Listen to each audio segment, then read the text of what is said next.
Okay, so again, going back, uh, I do apologize. I apologize for this one because I think Google, it tends to stop if there's no, you know, audience. So, if a part one, part two na lang siya. So again, what is a social business? When you say social business, it's different from the non-profit organization. Because again, the non-profit organization, they just rely on donations or funding from other people. But when you say it's a social business, it's a business net. Again, it's again, basically a business. You sell something, you offer something, you identify a need, and then you try to solve it using your what? Using your product or services. You try to solve the identified problem using your product or service. So it's a blended approach. A social and environmental objectives blended with business methods. So that yung mga pinopose ninyo ng mga products, that is a social business.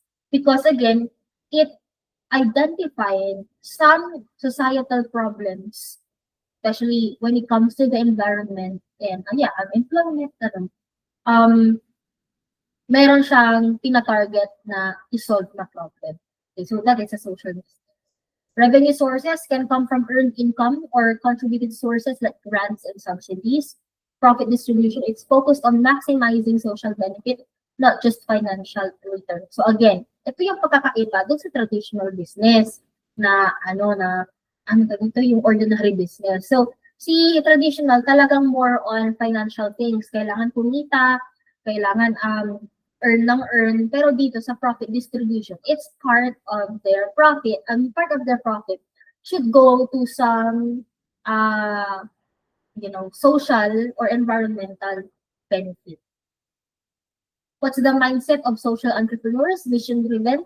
Social mission is central, not just profit. Again, it's a social mission, not just only profit, embedded in society.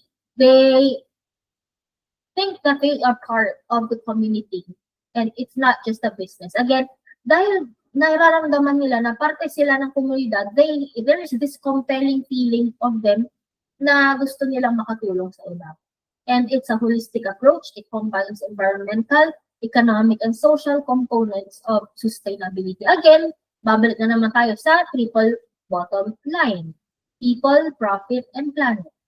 Tayo na theory. Structural holes and social entrepreneurs. Business entrepreneurs find gap between similar groups and position themselves to benefit. Ito yung mga traditional businesses. Titignan kung ano yung kailangan ng consumers na wala sa market. Tinitingnan kung ano yung identified problem ng kanilang target market and then yung ipoprovide. Those are business entrepreneurs. Pag social entrepreneurs, ito na yung nagsisik ng gap between competing, conflicting, or warring groups.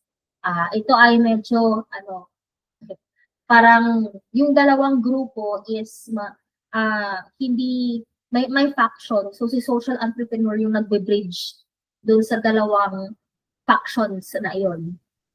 And then sustainability entrepreneurs, combination na holistically. Ibig sabihin na holistically, buong buo.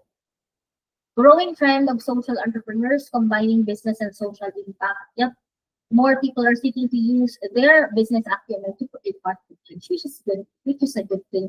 Maybe because there's already, the sustainability development goals of the UN.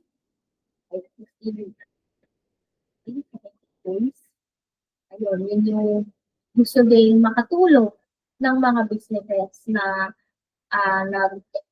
nag-exist. Kung makikita ninyo, kung mapapansin ninyo, siguro kasi bata pa kayo or hindi kayo masyadong concerned sa mga ganyan. But, napansin ko na sa mga Facebook ads, palagi nang nagkakaroon ng mga webinars. For example, recently na nagkaroon ng financial literacy for the teachers. Ano pa? CBCI or mga banks, BDO, nag-conduct ng financial literacy webinar sa mga Pilipino. And that is part of the SDG. It's no poverty. So, for you to counter poverty, you can grow your wealth through businesses. And of course, proper financial planning. Yung mga yan, it's a business, but they already wanted to give a social impact. Biruin mo, magkaka-webinar or seminar sila ng libre. So, syempre, nagbabayad sila sa mga speakers, ganito, ganyan. A team that would organize or that would facilitate the seminar.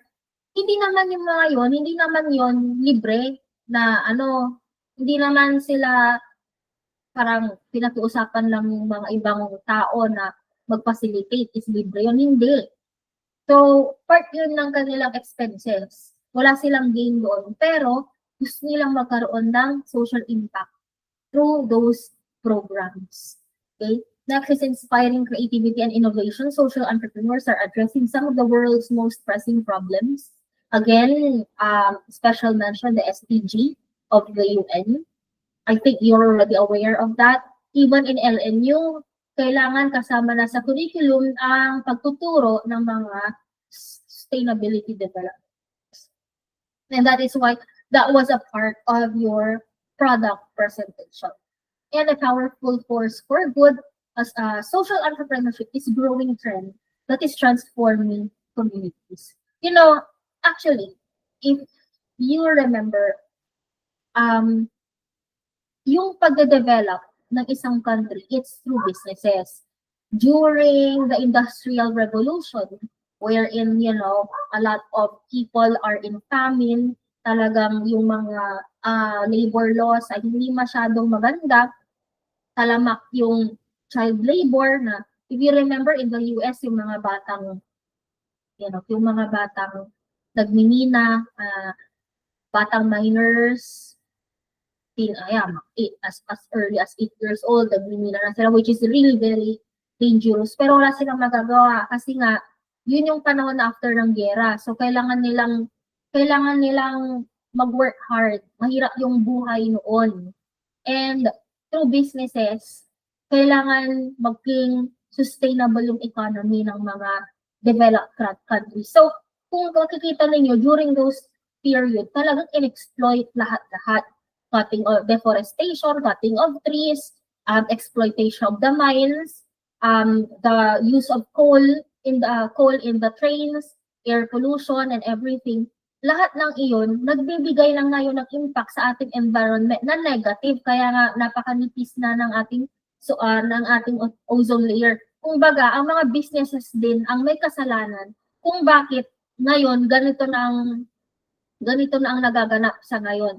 And that is why it's a wake-up call. And that's why most probably these companies who exploited the environment, exploited the planet because they wanted to develop, they wanted to grow the economy. Of course, kasalanan din niya ng mga government. Pero wala silang magagawa. Tinatamasa yung developed countries ngayon yung power nila dahil sa panahon na yun. So, they have to also give back.